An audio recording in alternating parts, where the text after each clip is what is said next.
Hey there, how's it going? This is Harold, and I'm bringing another video to you. The next video we're working on is part 4 of the kind of deep dive app design all the way to production series. In the meantime, I just wanted to give you this video where I'm going to share with you my earlier career and salary. I've been an engineer for about 8 to 9 years now, and I think it would be really helpful to share my experience over time with you. It's kind of helpful to see the journey. So one of the things that I really enjoyed about YouTube back when I started learning to program is that there were some developers out there that were gracious enough to share like what their salaries were and like, you know, kind of what their journey was like. And so I wanted to do the same thing and extend that to someone else who might be either about to start their career or maybe they're like in the middle of it and just kind of want to get some other perspective, since I'll be sharing my salary here for earlier stuff. I won't be sharing my current salary, just out of respect for the company I currently work for, but I will give you some pretty valuable stuff. So, you know, without further ado, let's get into it. So, right off the bat, like I did retail. I worked at Apple retail before I got my engineering job, and I was a creative pro, and I, taught different things at the store. I taught, Final Cut Pro, taught the Mac and stuff like that. I did a lot of positions at the store, but when I left Apple retail, I was making about $20 an hour, a little over. And that was pretty good for me at the time. That was way back in 2016. Oh wow, 10 years. So basically, before that, I had done a lot of other roles. I had worked in IT. I had done technical support. I worked for the Geek Squad. I waited tables at Cracker Barrel. I did all kinds of stuff. I worked at Starbucks, all that stuff. So anyway, what happened is I had to walk really far to work every day, 4.5 miles there, and then 4.5 miles back. And so my managers had left the break room open for me.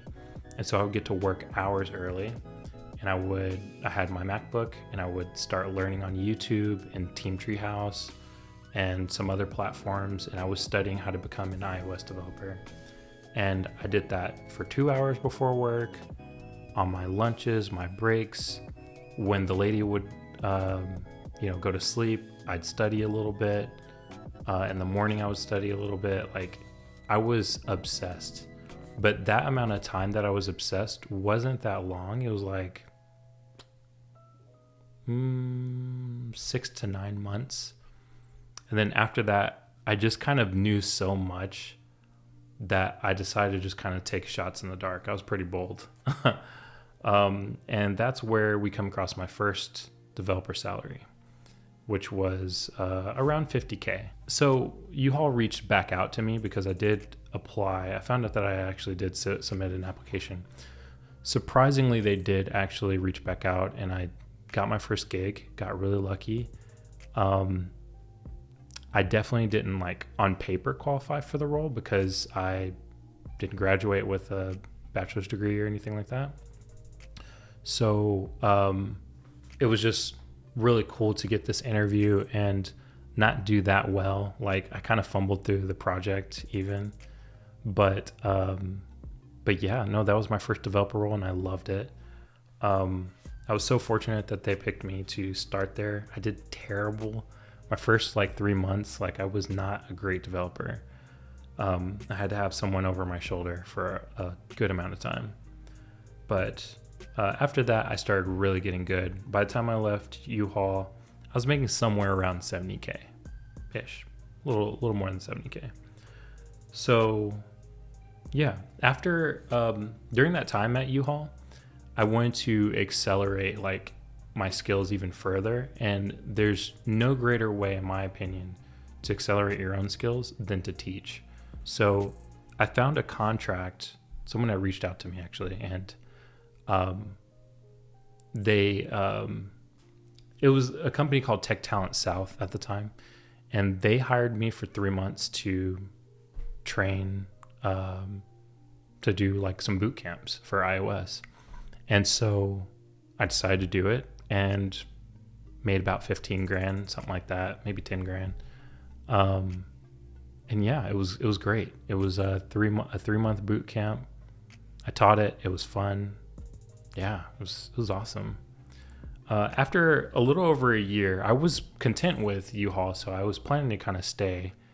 I really enjoyed that role. And plus I was getting a raise like every 3 months, based on performance. So it was very, very motivating at that time.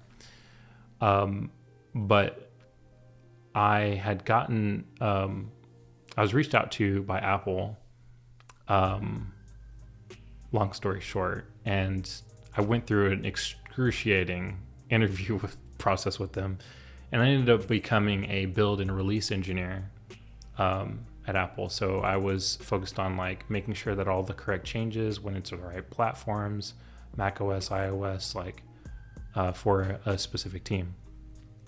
And that was awesome. And at that time I was making somewhere around like 120, 125. Yeah, so that was really good. Learned a lot. It was really stressful. I ended up deciding to leave. That was like, I wouldn't say it was a comfy job because it was actually a really challenging job. But that was when I started to say, oh man, I really miss like being a developer, being an engineer, who's like actually responsible for writing the code. So I shifted back from being a build and release engineer, managing bugs and tickets and like code changes where they would actually go.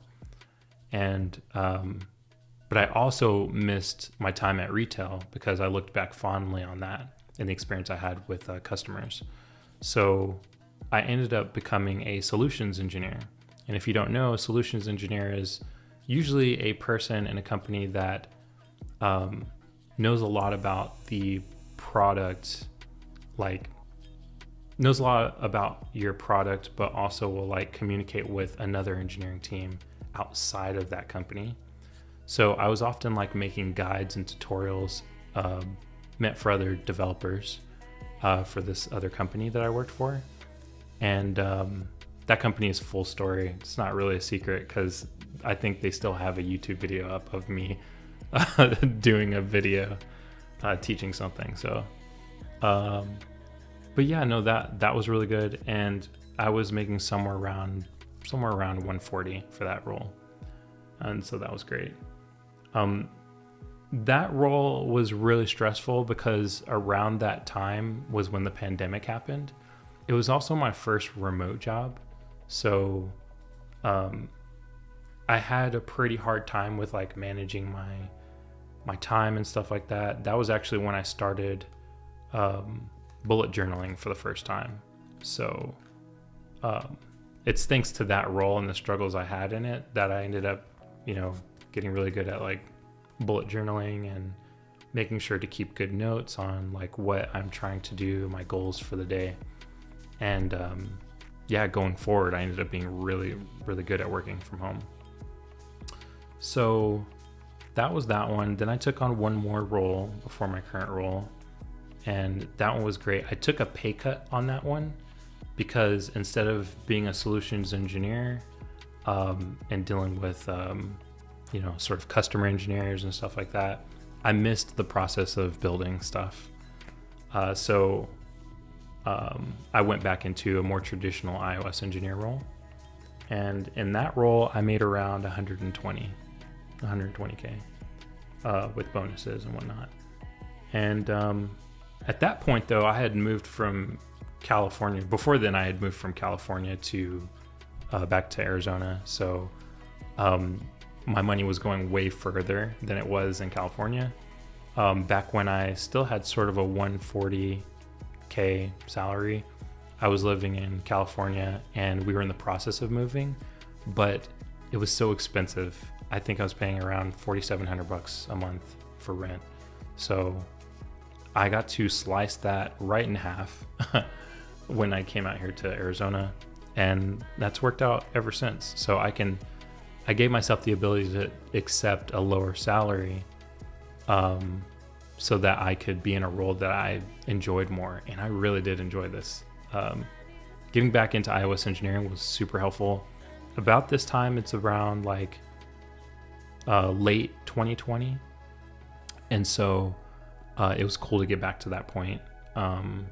And also doing a role that I'm more familiar with gave me the ability to work on side projects again. So I ended up completing my first game, or getting pretty far and building my first game at that time. So fast forward to late 2021, that is when I got reached out to by my current company. I had been following them for like 5 years already. So I was already a pretty big fan. And when they reached out to me about a senior engineer role, I lost it. I was so excited. So because this was just kind of like a role I was really looking forward to. I always wanted to work on like sort of like drone and robotics, or scanning or any kind of technology like that. And so I was constantly interviewing at places like SpaceX and NASA and stuff like that. But I digress. So yeah, throughout this process, like I've been able to grow my salary like pretty far up in the higher 6-figure areas, or what? Is that considered higher? Well, whatever. So those are basically the salaries that I can share with you, and it's been pretty great, and it's a rewarding career. Nowadays, I'd say a good range to shoot for becoming an AI engineer or a software engineer who's like focused on that would be anywhere between 100K all the way to low 200K. And I think becoming a senior will get you closer to the 200K area. And then, going further than that and going towards staff is where you're going to end up finding like more of those like 250 to like $500,000 is what you're looking at. Depending on the company, of course. Like different companies have different needs and reside in different locations. So they're willing to pay a certain amount for their engineers. And so just keep that in mind. The salary, I wouldn't always pay directly attention to the salary right away, unless like you just absolutely need a certain number. Also consider the location where it's at too. My last point is probably like, if you think about, the difference between a staff engineer here in Arizona versus in California. In California, that role may be worth like 300K a year. But out here, you could see a staff engineer role be anywhere between 180 and like 240, 250. So it just all depends on location and how expensive things are. It does translate pretty seriously.